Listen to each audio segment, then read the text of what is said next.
সুপ্রিয় শিক্ষার্থীরা, আশা করি সবাই ভালো আছো। তো আমি আজকে তোমাদের হিসাব বিজ্ঞানের প্রথম অধ্যায়টি নিয়ে আলোচনা করব।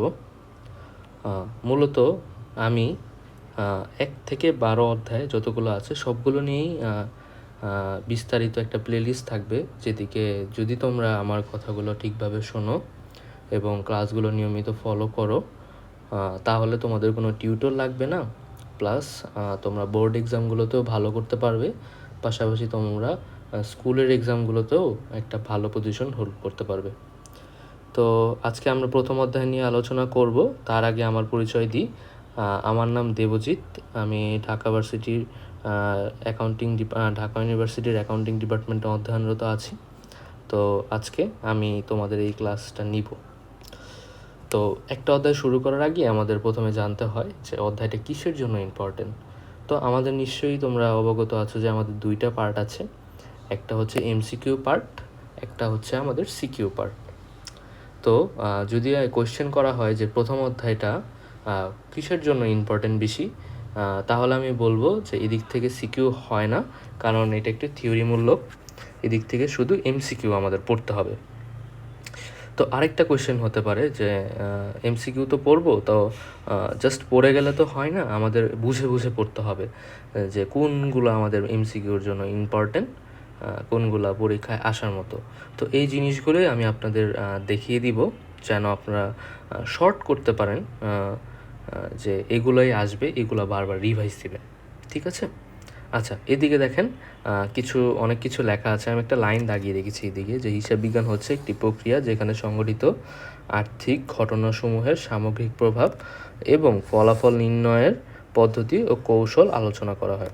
আচ্ছা, অনেকে যখন হিসাব বিজ্ঞানের প্রথম পড়ে, সেটা অন্য থিওরি সাবজেক্টের মধ্যে মুখস্থ করার চেষ্টা করে, যেমন হিসাব বিজ্ঞান হচ্ছে একটি প্রক্রিয়া যেখানে সংঘটিত, অর্থাৎ যদি মনে করে যে হিসাব বিজ্ঞান কাকে বলে, এটা একটা মুখস্থ করার চেষ্টা করে। আপনারা এটা অবশ্যই করবেন না। এদিকে কীরকম কোশ্চেন আসতে পারে, যেমন এমসিকিউ একটা কোশ্চেন আসতে পারে, যেমন যেখানে সংঘটিত আর্থিক ঘটনাসমূহের সামগ্রিক প্রভাব ও ফলাফল নির্ণয়ের পদ্ধতি ও কৌশল আলোচনা করা হয়, তাকে কী বলে? অপশন থাকবে হিসাব বিজ্ঞান, বিজ্ঞান, সামাজিক বিজ্ঞান। তো আপনারা কোনটা অ্যান্সার দিবেন? অবশ্যই হিসাব বিজ্ঞান। তো আমাদের এরকমভাবে অ্যান্সারগুলো করতে হবে। হিসাব বিজ্ঞানের ধারণা, এগুলো আপনারা জাস্ট একটু রিডিং পড়বেন, মুখস্থ করতে হবে এরকম না, জাস্ট বুঝে পড়ার চেষ্টা করবেন। আর আমি যেগুলো দাগিয়ে দিচ্ছি ওগুলো একটু বিশেষ গুরুত্ব সহকারে পড়ার চেষ্টা করবেন, কারণ এগুলো থেকেই এমসিকিউ আসবে। আচ্ছা দেখেন, এটা আপনারা জাস্ট রিডিং পড়ে নেবেন। এদিকে আমি দুটো লাইন দাগিয়ে রেখেছি এবং একটা পার্পেল কালার দিয়ে খুব ভালো করে মার্ক করে রেখেছি। তো এই জিনিসটা আপনারা একটু দেখতে হবে। দেখেন, আমি বলি, হিসাব বিজ্ঞান বিষয়ে ব্যবসার আর্থিক লেনদেন লিপিবদ্ধকরণ, শ্রেণীবদ্ধকরণ ও ব্যাখ্যাকরণের পদ্ধতি আলোচনা করা হয়। এর ফলে ব্যবসা প্রতিষ্ঠানের আর্থিক অবস্থার পরিবর্তন নির্ণয় করা যাবে। অর্থাৎ হিসাব বিজ্ঞানের মাধ্যমে ব্যবসার আর্থিক অবস্থার পরিবর্তন হয়। কী হয়? হিসাব বিজ্ঞানের মাধ্যমে ব্যবসা প্রতিষ্ঠানের আর্থিক অবস্থার পরিবর্তন হয়। এই লাইনটা আমি 2বার করে বললাম, কারণ এই লাইনটা খুব ইম্পর্টেন্ট, এমসিকিউতে আসতে পারে।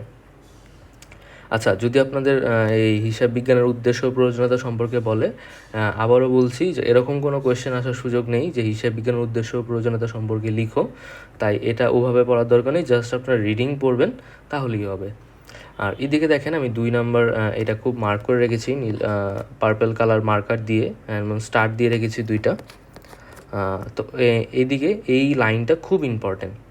দেখেন, যদি এমসিকিউতে কোয়েশ্চেন আসে যে হিসাব বিজ্ঞানের অন্যতম প্রধান উদ্দেশ্য কী, তো আপনাকে অবশ্যই অ্যান্সার করবেন আর্থিক ফলাফল, আর্থিক অবস্থা নিরূপণ করা। আবারও বলছি, হিসাব বিজ্ঞানের যদি প্রধান উদ্দেশ্য সম্পর্কে এমসিকিউতে কোয়েশ্চেন আসে, তাহলে অবশ্যই অ্যান্সার করবেন হিসাব বিজ্ঞানের অন্যতম প্রধান উদ্দেশ্য হচ্ছে আর্থিক ফলাফল, আর্থিক অবস্থা নিরূপণ করা। ঠিক আছে? আর এদিকে যে বাকি যে লাইনগুলো আছে সেটা জাস্ট একটু রিডিং বললেই হবে।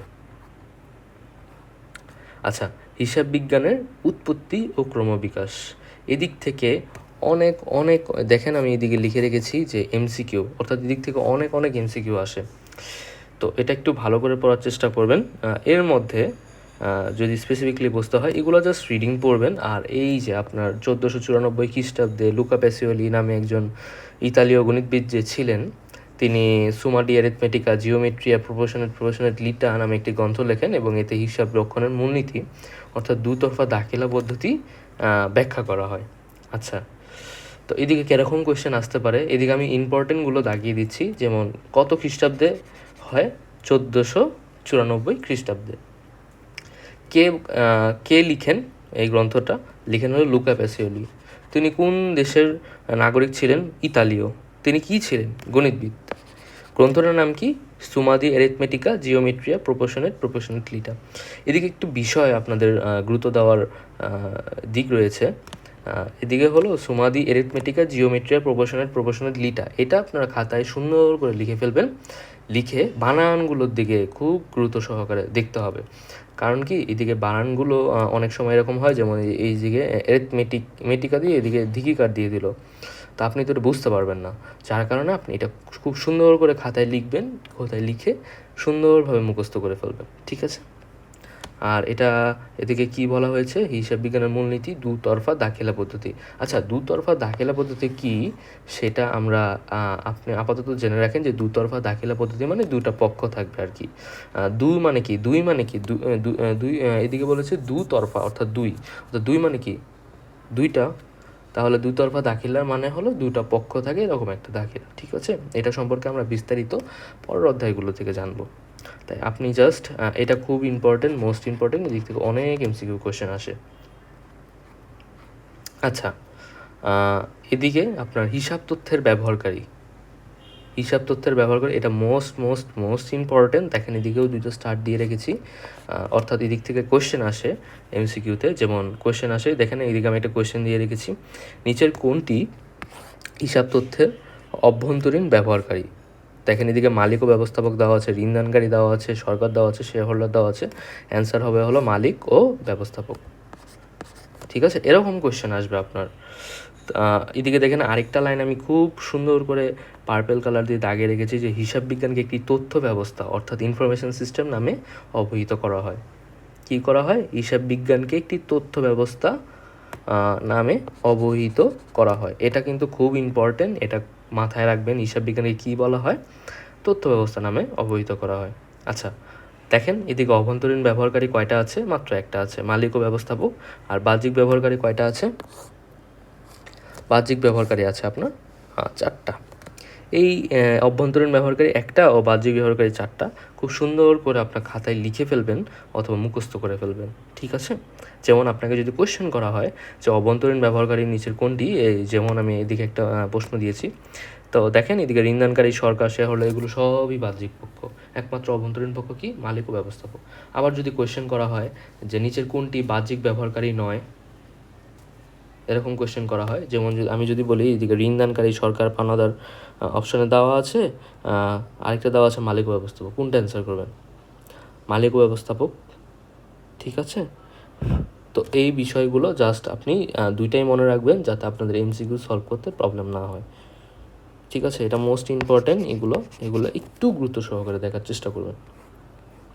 আচ্ছা, সমাজ ও পরিবেশের সাথে হিসাব ব্যবস্থার সম্পর্ক, এগুলো জাস্ট রিডিং পড়বেন। এদিকে ইম্পর্ট্যান্ট মতো কিছু নেই।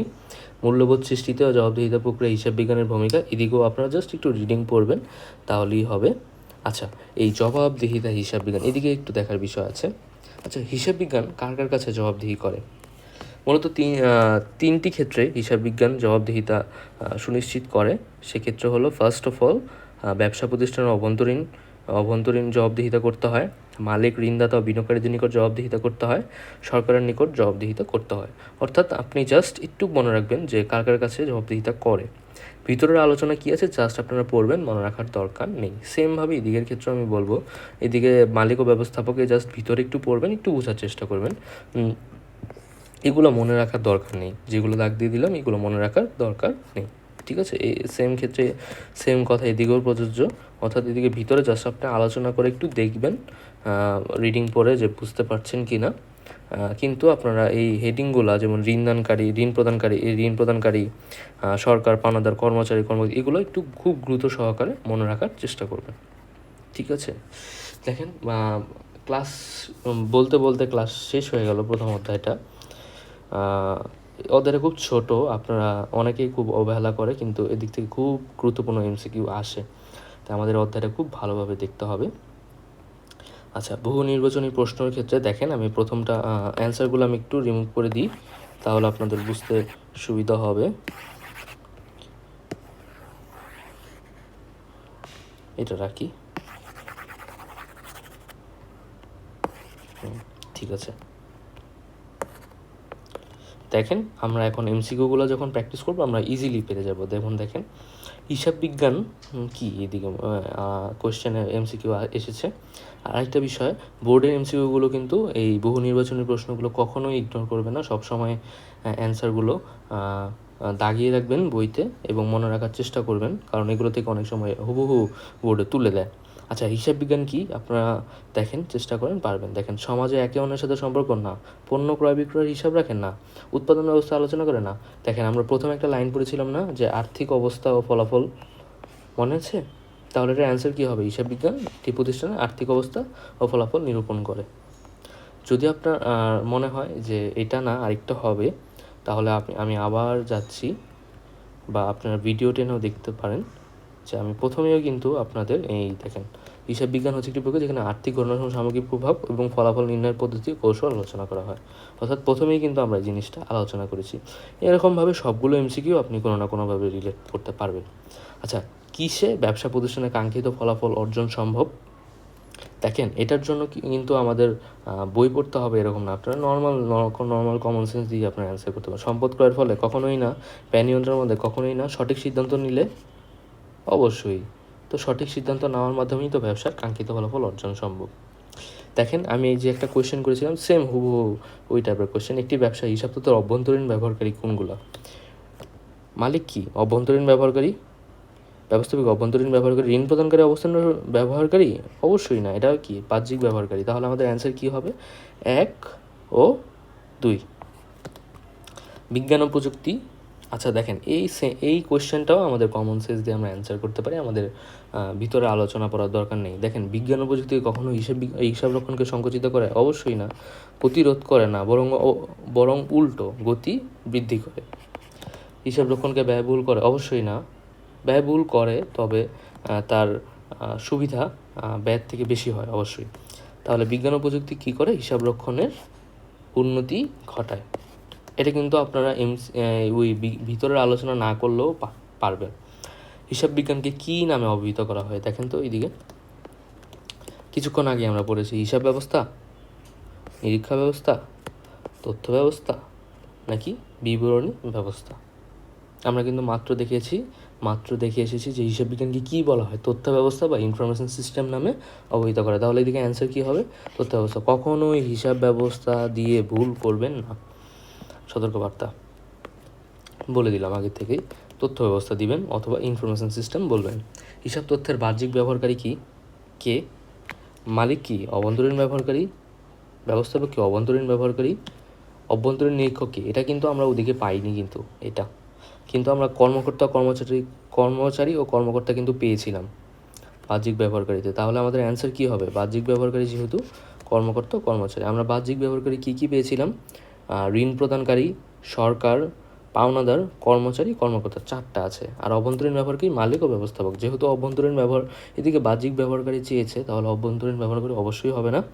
বাহ্যিক ব্যবহারকারীর মধ্যে কোনটা আছে? কর্মচারী, কর্মকর্তা, তাহলে আমরা ওইটাই অ্যান্সার দিব। ঠিক আছে? আচ্ছা দেখেন, এই পরের কোয়েশ্চেনটাও কমন সেন্সের মাধ্যমে আমাদের অ্যান্সার করতে হবে। যেমন যদি আমি বলি, সেবামূলক অমুনাফাভোগী প্রতিষ্ঠান কোনগুলো? আপনারা সবাই দেখেছেন, বিভিন্ন ফান্ড করে না, এই বন্যার সময় বিভিন্ন প্রতিষ্ঠান আছে, তারা কি করে যে মানুষের থেকে টাকা নিয়ে ওইটা আপনার গরিব অসহায় যারা আছে, বা যারা বন্যার্থ, বা যারা খুব বিপদের মধ্যে বা মোকাবেলা করছে তাদের ক্ষেত্রে দান করে। অর্থাৎ তারা মুনাফা অর্জনের জন্য আর কি প্রতিষ্ঠানটা পরিচালিত হয় না। তো এই শিক্ষা প্রতিষ্ঠানও কিন্তু মুনাফা অর্জনের জন্য পরিচালিত হয় না, শিক্ষাদানের জন্য হয়। সামাজিক সংঘ সেম, অর্থাৎ সমাজের বিভিন্ন বিপর্যয় মোকাবেলা করার জন্য যে সংঘগুলো করা হয়, এটা কিন্তু মূলত মুনাফা অর্জনের জন্য করা হয় না। কিন্তু যদি আপনি দেখেন যে বিজ্ঞাপনী সংস্থা, বিজ্ঞাপন কি ফ্রিতে করা হয়? কখনো? অবশ্যই না। তার পিছিয়ে কি মুনাফা অর্জনের একটা উদ্দেশ্য থাকে, তাহলে কি আমাদের বিজ্ঞাপনী সংস্থা অবশ্যই আমাদের অমুনাফাভোগী প্রতিষ্ঠানের উদাহরণ হবে না। তাহলে আমাদের এদিকে অ্যান্সার কী হবে? খ, 1 আর 3। আচ্ছা, হিসাব বিজ্ঞানের অন্যতম প্রধান উদ্দেশ্য কি? আর্থিক ফলাফল ও আর্থিক অবস্থা নির্ণয় করা, ব্যয় নিয়ন্ত্রণ করা, জালিয়াতি প্রতারণা রোধ করা, বিবরণী তুলনামূলক বিশ্লেষণ করা। আচ্ছা, আমরা কিন্তু কিছুক্ষণ আগেই দেখে এসেছি এদিকে যে হিসাব বিজ্ঞানের উদ্দেশ্য, এই দেখেন, হিসাব বিজ্ঞানের অন্যতম প্রধান উদ্দেশ্য আর্থিক ফলাফল আর্থিক অবস্থা নিরূপণ করা। তাহলে আমাদের এদিকে অ্যান্সার কি হবে? অ্যান্সার হবে আমাদের হিসাব বিজ্ঞানের অন্যতম প্রধান উদ্দেশ্য হচ্ছে কি? আর্থিক ফলাফল ও আর্থিক অবস্থা নির্ণয়। ঠিক আছে, মিল পেয়েছেন সব কিছুতে? তো মোটামুটি আমাদের ফার্স্ট চ্যাপ্টার শেষ হয়ে গিয়েছে, কিন্তু আমি আপনাদের সাজেস্ট করব যে আপনারা এর পাশাপাশি গাইড কেনার দরকার নেই, আপনারা একটা টেস্ট পেপার কিনবেন। অনেকে বলে যে টেস্ট পেপার এক্সামের 2-3 মাস আগে কিনতে হয় বা এরকম কিছু বলে, সেটা আমিও করেছিলাম। কিন্তু আমি আপনাদের বলবো যে গাইড কিনে টাকা নষ্ট না করে আপনি আগের থেকেই টেস্ট পেপার কিনবেন। হয়তো লেটেস্টটা পাবেন না, কিন্তু আগের বছরেরটা পাবেন। আগের বছরের সাথে আপনার বছরে খুব একটা পার্থক্য নেই, তাই আপনারা টেস্ট পেপারটা আগের বছর কিনবেন, কিছুটা কম দামেও পাবেন এবং পুরাতনটা কেনারই চেষ্টা করবেন, তাহলে একটু সেভ হবে, আপনার সেভ হবে একটু। তো টেস্ট পেপার কিনে আমরা কী করব? তো টেস্ট পেপারে আপনি যে কোনো টেস্ট পেপার কিনলে হবে না, আপনাকে এরকম একটা টেস্ট পেপার কিনতে হবে যেদিকে আপনার অধ্যায়ভিত্তিক সিকিউ এবং এমসিকিউ আলাদা করা থাকে। অধ্যায়ভিত্তিক বলতে, যেমন যদি আমি প্রথম অধ্যায়ের কথা বলি, তো প্রথম অধ্যায়ের ক্ষেত্রে এমসিকিউ থাকবে আলাদা, সিকিউ থাকবে আলাদা। যেমন এমসিকিউর ক্ষেত্রে যতগুলো বোর্ডে কোয়েশ্চেন আসছে এখন পর্যন্ত এমসিকিউ 2010 সাল থেকে অথবা 2005 সাল থেকে যতগুলো কোয়েশ্চেন আসে সবগুলোর এমসিকিউ একটা থাকবে আলাদা, আবার সিকিউ থাকবে। যেহেতু আমরা প্রথম অধ্যায় করছি, এই ক্ষেত্রে আমাদের সিকিউ থাকবে না ওরকম, কারণ প্রথম অধ্যায় থেকে সিকিউ আসে না ওরকম। তো এমসিকিউ থাকবে। তো দেখবেন যে ওই এমসিকিউর মধ্যে আমাদের প্রিভিয়াস ইয়ার বোর্ডগুলো যতগুলো আছে সবগুলো, ওগুলো জাস্ট প্র্যাকটিস করবেন। এবং এই প্যাটার্নটা আপনি প্রতিবার যতবার আপনার এই অধ্যায়টার উপর এক্সাম হবে প্রতিবার এটা ফলো করবেন। তাহলে আশা করি আপনার প্রথম অধ্যায় নিয়ে বোর্ড পর্যন্ত আপনার কোনো প্রবলেম হবে না এবং আপনি এমসিকিউতে প্রথম অধ্যায় ভালো করতে পারবেন। সিকিউ নিয়ে বলছি না, কারণ সিকিউ আপনার প্রথম অধ্যায় থেকে আসবে না। ঠিক আছে? আর আরেকটা বিষয়, যে অনেকের ক্ষেত্রে বলতে পারে যে কোন টেস্ট পেপারে এটা আছে। তো এটা লেকচার টেস্ট পেপারে সম্ভবত থাকে, আমি কোনো প্রচারণা করছি না লেকচারে, কিন্তু এই টেস্ট পেপারে থাকে আর কি, আমি যতটুকু জানি। কিন্তু আপনারা চাইলে যে কোনো টেস্ট পেপার ইউজ করতে পারেন যেদিকে আপনার অধ্যায়ভিত্তিক আছে, সেটা স্পেসিফিক কোনো আমার রেকমেন্ডেশন নেই। আপনার যেটা ভালো লাগে, যেটা অধ্যায়ভিত্তিক দেওয়া আছে সেটাই ফলো করবেন। আরেকটা বিষয়, অনেকের কাছে এগুলো একটু প্যারা মনে হতে পারে যে কোথা থেকে খুঁজবো না খুঁজবো। তো আমি আমার যে ব্যাচগুলো নিই অনলাইনে, সেক্ষেত্রে আমি কিছু আমার ক্লাসগুলো থাকে, ক্লাস থাকে প্লাস এমসিকিউ থাকে প্লাস সিকিউ থাকে। তো ক্লাসের ক্ষেত্রে আমি অধ্যায়টা পুরোপুরি বুঝিয়ে দিই, এমসিকিউ সলভ করিয়ে দিই, প্লাস সিকিউ সলভ করে দিই। তো যখন এই তিনটা আমাদের হয়ে যায়, তখন ওই অধ্যায়টা সম্পর্কে আমাদের 100% নলেজ এসে পড়ে। এবং ডাউট সলভিংয়ের জন্য অল টাইম হোয়াটসঅ্যাপ নাম্বার দিয়ে দিই, সেদিকে আপনারা যে কোনো সময় 24 ঘন্টা কোয়েশ্চেন করতে পারেন, আমি অ্যান্সার দিয়ে দিই। তো ডাউট সলভিংও হয়ে যায়, ক্লাসও হয়ে যায়, প্লাস একটা ভালো রেজাল্ট করা যায় খুব কম এফোর্ট দিয়ে। তাই আপনাদের বলবো যে আপনারা আমার কোর্স করতে হবে এরকম না, আপনারা জাস্ট আমি যেভাবে বলছি ওভাবে যদি করেন, তাহলেও আপনারা ভালো একটা ফলাফল অর্জন করতে পারবেন। ঠিক আছে? তাহলে নেক্সট অধ্যায় থেকে